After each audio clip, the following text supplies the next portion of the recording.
The following talk was given at the Insight Meditation Center in Redwood City, California. Please visit our website at audiodharma.org.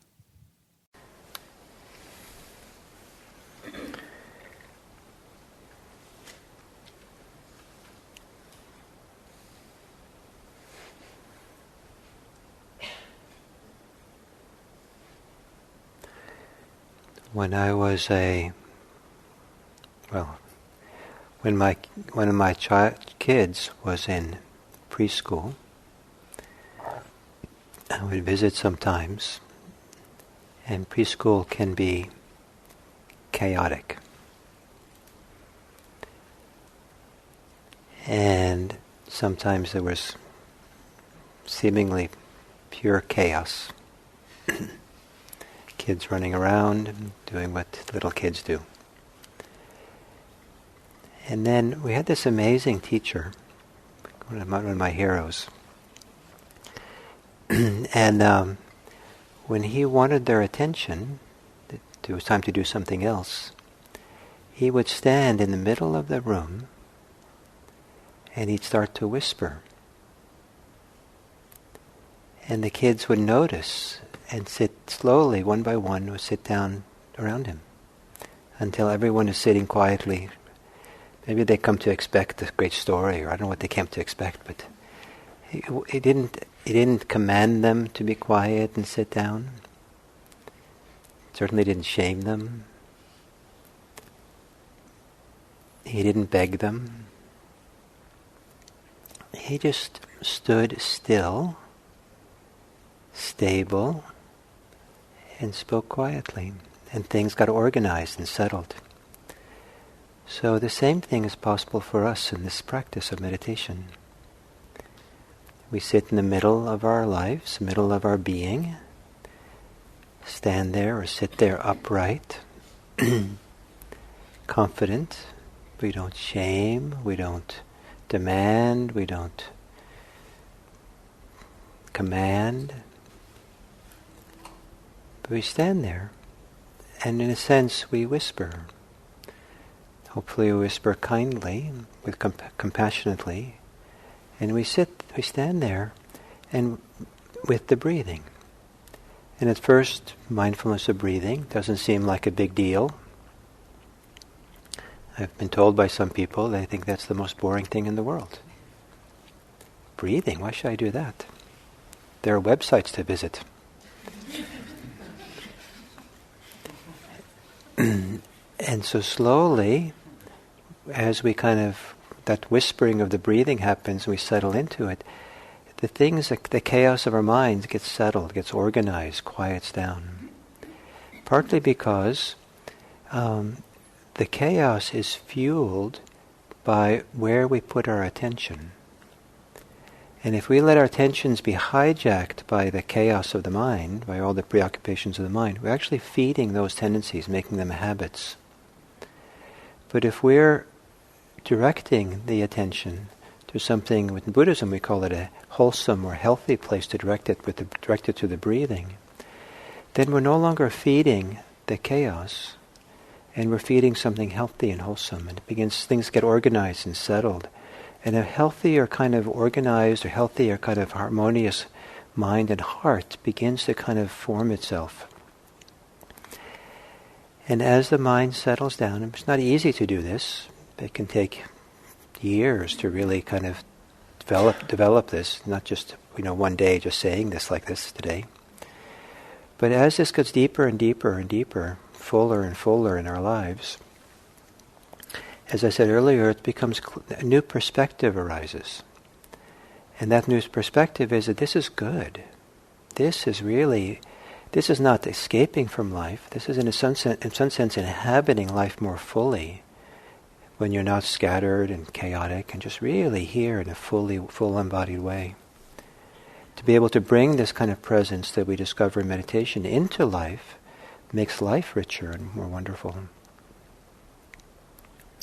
So then the idea of samadhi, of really being steady and really be absorbed in what we're doing in meditation, becomes just like an obvious thing to do. Of course we do this. This is where the goodness is. I mean, if you really want to be good, really want to have a high quality experience, turn off the computer and really get into this web, into this, the inner life this way.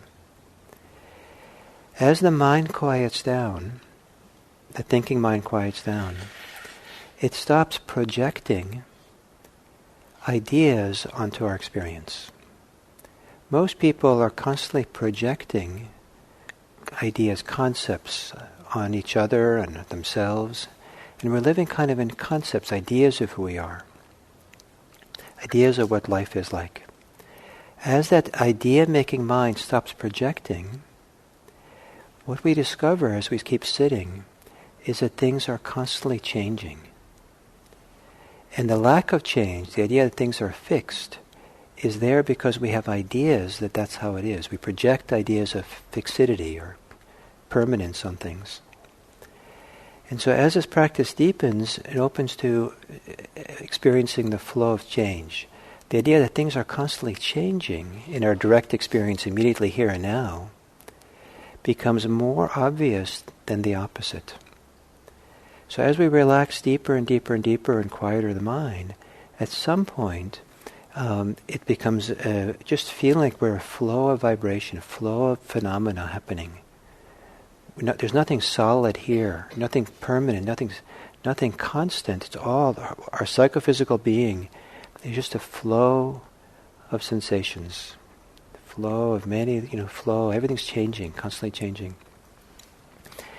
And so the 13th step. So that at the 11th step, the mind gets concentrated. The 12th step is to understand the mind is kind of liberated from all these concepts and preoccupations it has, which allows us to open up to how much things are changing all the time. As we experience all this change with a quiet mind, it becomes obvious that the things that we cling to, that the clinging we do to things is not that interesting. It's not like the best game in town anymore. The better game in town is the non-clinging. These attachments we have, these desires for things to be a certain way and hating things because of a way, or holding on to things a certain way, just doesn't cut it anymore the way it did before when it had a lot of authority and seemed like the only game in town. And so the 13th step of this mindfulness of breathing is breathing in and out and becoming aware of the inconstancy of things, the changing nature of things. That leads to the 14th step, which is to start becoming disenchanted. No, it's not. I'm confusing things. It's beginning the fading away of our clinging. And I love this expression. It's fading away. It's not saying push the button and end it. Like once and for all, you're done. And, and a lot of people have the kind of magical thinking that they're just, if they just find the right spiritual button, then they're good forever. A more mature approach is that as we start seeing and understanding better, that the tendencies to cling, to be attached, will begin to soften, be lessen and lessen and lessen. And the expression is they fade away. So breathing in and out, there starts to be a fading of attachment. At some point, those attachments stop. They're not just simply not there. It might be a temporary stopping, but they faded away and they kind of just no longer there. And to have the direct visceral experience, breathing in and breathing out, and experiencing the cessation of the preoccupations, concerns, neuroses, fears, clingings, cravings that we had before, and experience ourselves in the mind really without it in some deep, high-quality way, that is life-changing. To really know that that's more who we are, that's more the essential way of being than to be clinging and craving and being neurotic. And so the 15th step is breathing in and out and experiencing cessation. So inconstancy, change, fading away, cessation. And the 16th step, at least how I interpret it, 16th step is breathing in and breathing out and relinquishing. And I think what I'll do is I'll guide you through my way of understanding it at the end of this sitting. So I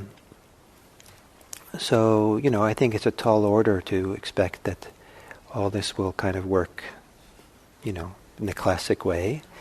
But for those of you who were here at the beginning of the day, I talked about imagining. So maybe you'll follow along and imagine that you're following it. Okay? So sitting upright and closing your eyes.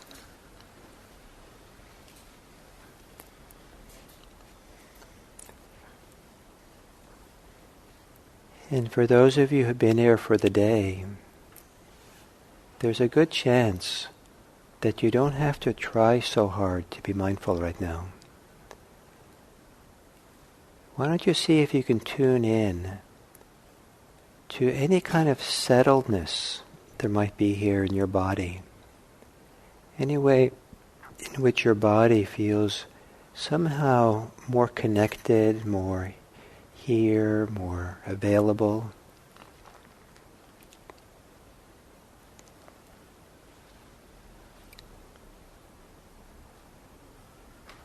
Perhaps it's not so much a matter of trying, but letting go of trying, letting go and allowing yourself to be aware. Allowing yourself, allowing your body, sensations of body and breathing, to show themselves to you.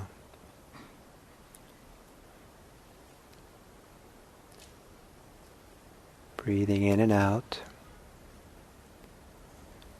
allowing the present moment to reveal itself to you.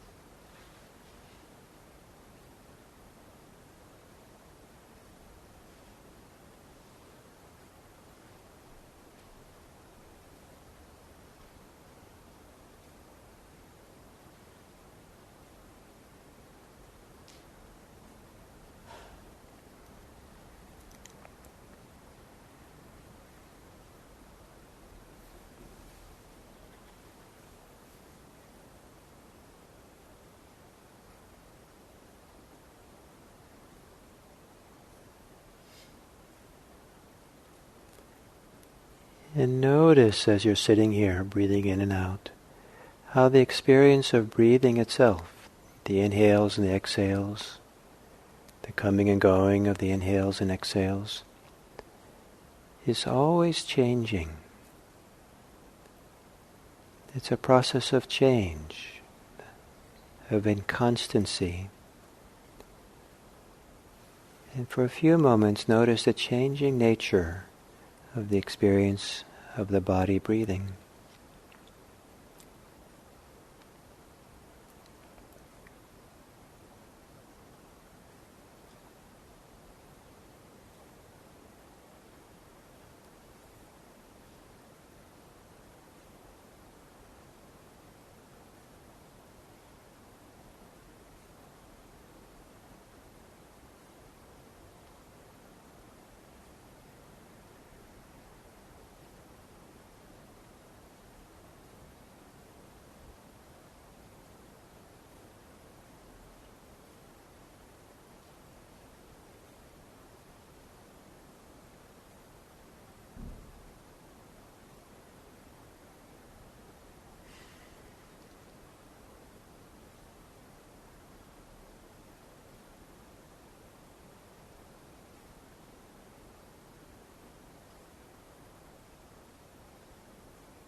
And if you find yourself thinking, notice how thinking itself is an inconstant, changing phenomenon. Thinking comes and goes. If you think in words, the individual words come and go. Images come and go. There's actually a lot of change in the world of thinking.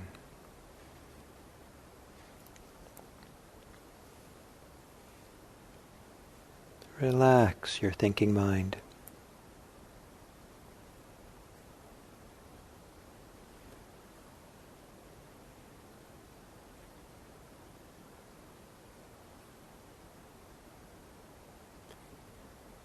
We tend to focus or cling to the concepts that we think about, the ideas, the importance of things. But the process of thinking itself is a constant flow of change. Step back from the ideas and the content of your thoughts and just see them flow by.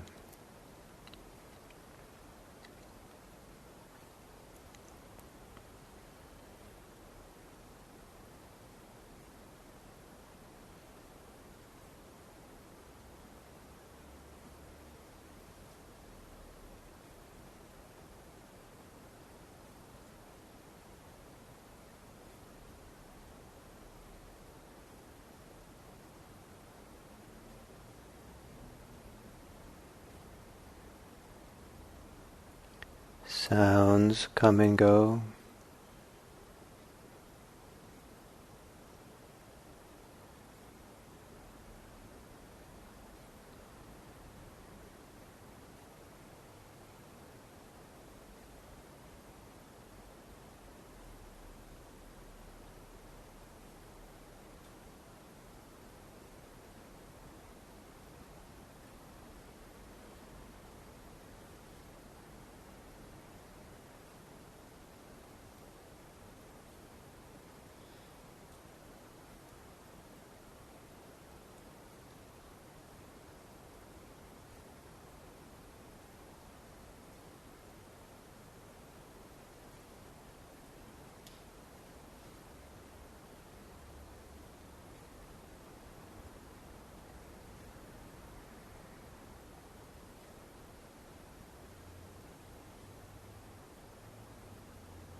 Notice whatever is happening. Notice whatever change is happening. The flow of sensations in your body. Don't worry that some things seem constant. Just see if you can be aware of all the things that change.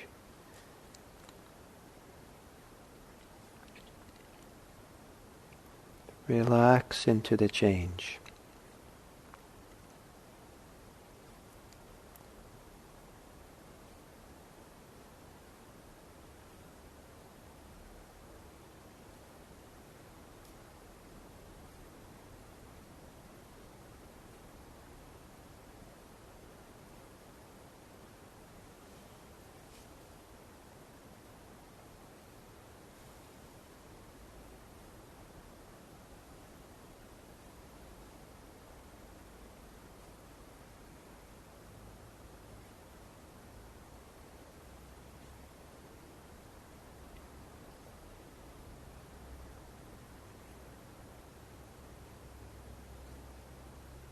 When we hold on to something, we tend to lose touch with how things are always changing.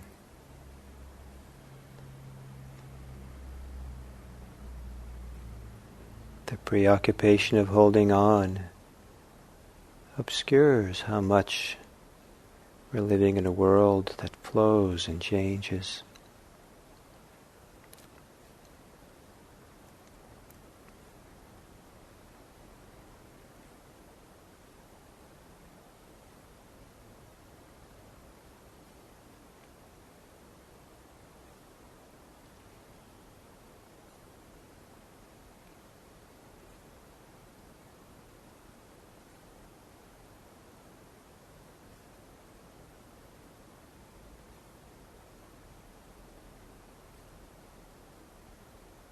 And perhaps you can begin to let go of the holding on to things.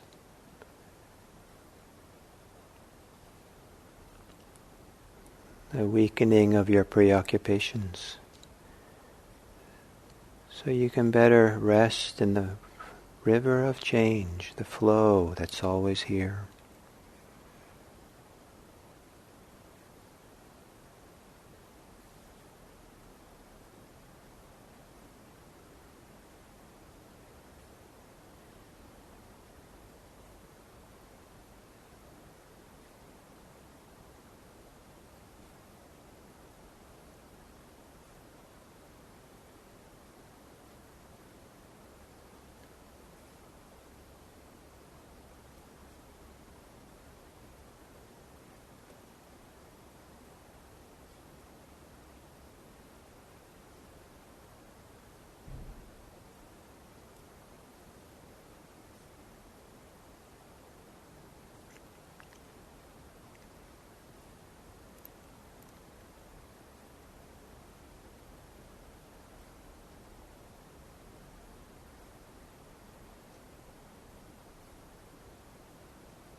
And then step 15 is the ceasing, the ending of certain things we've been holding on to, attachments and clingings.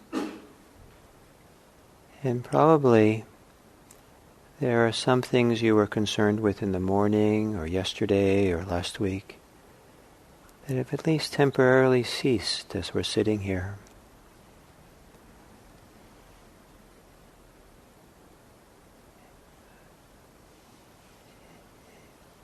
If it's, you might see if you can experience that absence, breathing in and out. What is the mind like, the heart like, that is not caught up in the things that you have been caught up in the past? What does it feel like not to be caught in those things?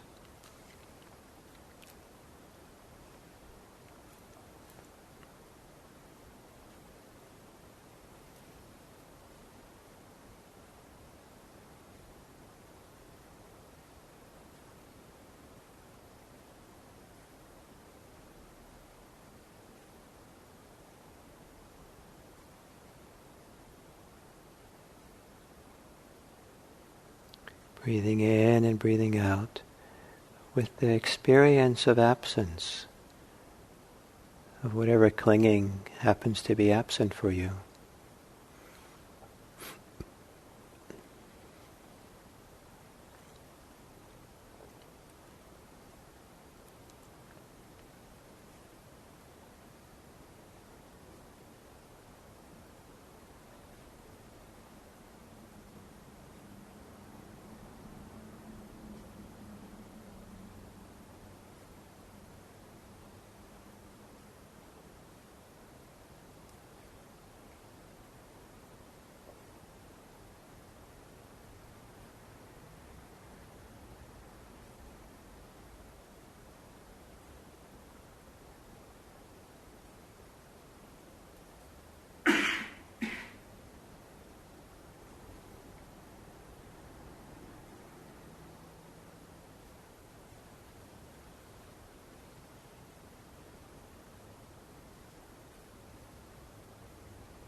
And then the last step of mindfulness of breathing, I understand to be a wisdom step,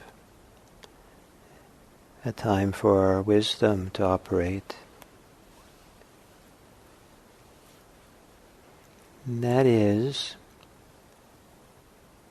what is it that you would like to no longer invest in? What attachment, clinging, preoccupation do you feel ready to relinquish? Not just to have it go away temporarily, but you feel like you're done with it. You're done with this kind of attachment, clinging.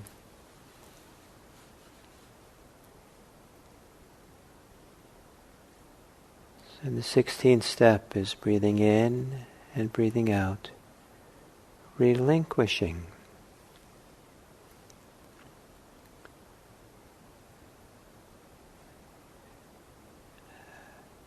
A decisiveness around you're no longer into this thing. It might still occur in you, but you're relinquished your interest in it. You're giving it value or importance. What is it you're ready to relinquish?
These 16 steps of mindfulness of breathing is one way to do mindfulness practice.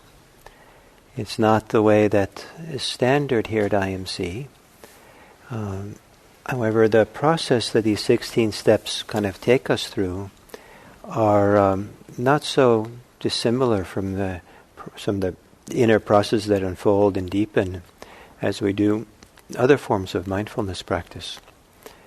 And one of the things that I hope that this day has shown you is that to really engage in this process,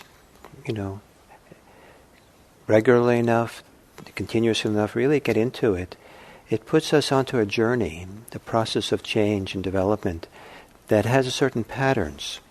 And one of those patterns is described by these 16 steps. And each of these steps opens up to its own wisdom, its own understanding, and change of perspective that then supports the opening for the next one and the next one. And I like to think of the last one, relinquishment, as being a wisdom piece where it's one thing to have something really fall away. It's another thing for us to make a decision. I don't want to pick that up again. I'm done with that. I drank a lot of alcohol, but, I see now it doesn't really serve me. And now I'm really not, I kind of gave it up, but I still kind of want it. I'm relinquishing. I'm really letting go of it. So I don't know if that's the best example, but you can probably come up with a better example. Or maybe that is the best example. And so I've done, as I said in the beginning, I've been doing mindfulness of breathing much of my life. It's kind of the core practice I do in many ways. But I'm always ready to leave it in order to pay attention to other things that are happening, kind of like how we teach here. So sometimes I pay attention to my body more, sometimes emotions, sometimes thoughts, sounds, whatever is going on. But the default has been the breathing. And that's kind of the constant default. All constant goes through my life, just breathing. And it's such a strong habit or such a strong practice that even in daily life, I'm checking in with my breath. I'm with my breath, and it's really great because the breath is a indicator. How I'm breathing, an indicator of so much. Like if I get caught, or I'm afraid, or upset, or something, I can feel my breathing before almost any other place. Oh, there, okay. And then if I can breathe in a relaxed way and not let the breath be held, then I'm less likely to be caught in those different storms that come through. It's keeping the breath relaxed and flowing keeps the mind relaxed and flowing. So thank you for coming. I appreciate very much that you were here and you practiced. I hope that this kind of teaching was useful today. And I realize you didn't come here to do necessarily mindfulness of breathing. It wasn't advertised like that. So hopefully it was okay with you. It's the custom here that the people who practice here are the ones who take care of the center. The center is completely run by volunteers who practice here. And in day-longs like today, we ask for about 7-8 people to stay behind for about 10 minutes or so to clean the bathrooms and vacuum this rug and take out the trash and tidy up the kitchen if needed. And that's very much appreciated. And are there 7-8 people who'd be willing to stay for a little while to do that? 1, 2, 3, 4, 5, 6, 7, 8. Great. And Jeff is the manager. And you can coordinate with him where you all go and what to do. And